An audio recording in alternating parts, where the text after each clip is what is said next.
All right, so what is your name, age, and what got you into politics? My name is John Doyle. I am 22 years old, soon to be 23, and I guess I've just always been interested in politics. I think I really kind of woke up during the Obama administration, particularly his second election, and then of course the Trump movement. So. Okay, so in 2022, what is the biggest issue, in your opinion, facing America? I think it's got to be immigration, because in a way immigration actually bleeds into all other issues, because you're basically changing who gets to vote in the elections. And for so long, conservatives have had the opinion of like, oh, well, illegal immigration, that's what we don't like, but regular immigration, that's actually okay and good, because I think we kind of like to buy into this idea that everybody can come wave the flag and sing Sweet Caroline at the baseball game and they're just as American, but the voting patterns don't reflect that. If you're an American and you care about America, you're probably going to vote for the party that's trying to conserve that, and these other populations just don't do that. So if we don't get immigration under control, we're not going to win on any of our other issues again. Okay, so what do you think the resolution is to fixing that issue? Well, if I were king, I think we need to militarize the southern border. If you talk to people who are either leading Border Patrol or who are involved at a high level, they'll tell you basically their biggest problem is they're not allowed to do their job. And frankly, that can probably be extended to all of law enforcement. So we need to build the wall.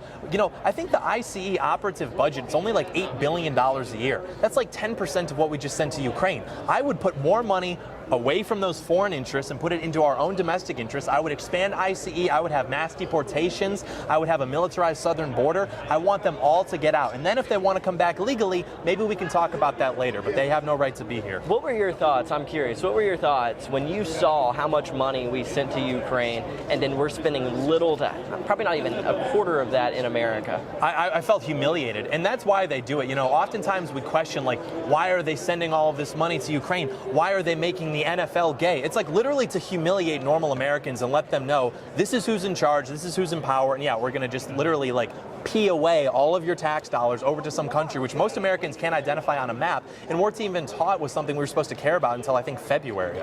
I'm really curious, did you see the interview in Russia in which they were making fun of Americans and saying how we didn't bring back the military guy because we're too woke and it's because he was straight and white, and then we brought back Brittany Griner? Did you see that? Yeah, no, I mean, we're the laughing stock of the world, and maybe 6 years ago when Trump was announcing we're getting laughed at because we're getting ripped off on trade deals. Now we're getting laughed at because countries who aren't even doing as well in terms of a material standpoint, they at least still have conserved their family structure and their gender roles. Now we have like advertisements of men with chest hair, but they've had like, you know, or excuse me, women who have chest hair but because of hormones and they still have their breasts, they're breastfeeding, and this is like what our country is about. And so yeah, I mean, Russia's laughing at us, China's laughing at us, and if an American got off at a Chinese airport, they would think that they were on a different planet. I mean, there's no litter, it's a high trust society. You don't see a lot of the more magical elements of the American experience, so it's just a totally different world. Would you consider us a third world nation at this point?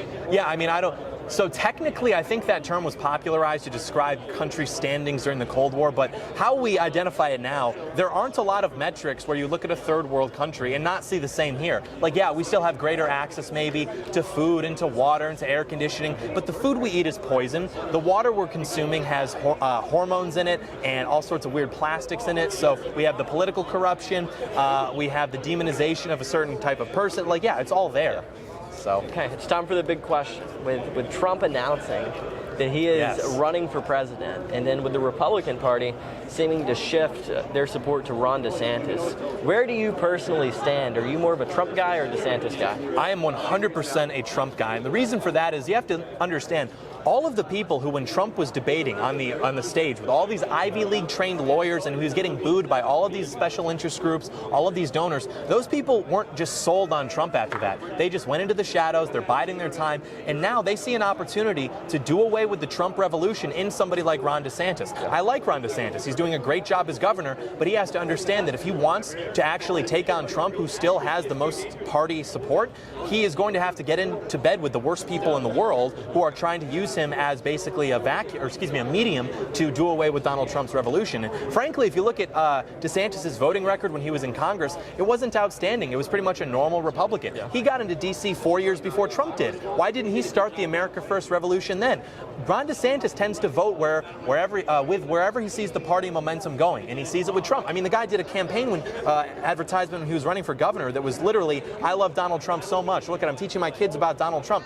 Now he sees the party attitude shifting, and he sees his opportunity. The guy's a career politician, and I like him, but he's not Donald Trump. And if he runs against Donald Trump, I'm going to go work for Gavin Newsom's campaign. All right. Well, last question for you. We're here at GOUSA, and this is the first ever political credit rating system. They judge politicians the same way that we judge movies, and credit scores judge your credit, you know, if you've paid your bills on time or not. Would you support a system such as this to hold our elected officials accountable? Absolutely. I think it's very important. And I remember I had a conversation with somebody a few years ago, cameraman Badan, and I was like, we need some sort of system where you can just go somewhere and see how good someone is on the issues. And he had this cynical take. He was like, well, I don't know. I don't trust people telling me who to vote. So it's like, okay, shut up, libertarian. As long as we trust the metrics and the way that we're evaluating that, I think it's a great idea. Okay. Well, you heard it here first, guys. John Doyle supports GOUSA, so you should too. Check it out in the link in the bio and learn more on all of our social medias. Get on my head. Get on my head.